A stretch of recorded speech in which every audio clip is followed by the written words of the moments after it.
Welcome back to another technical deep dive here in the debug zone.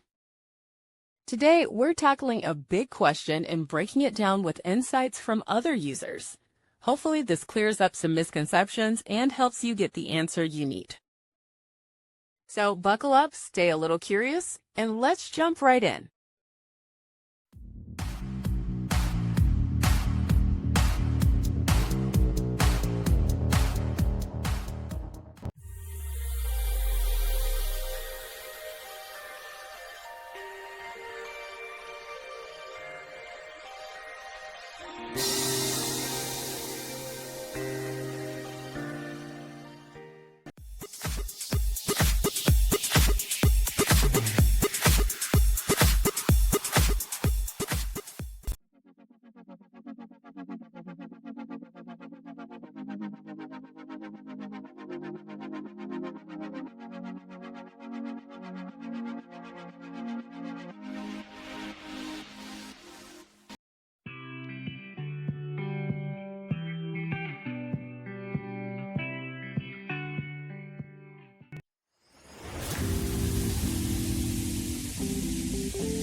And that's a wrap.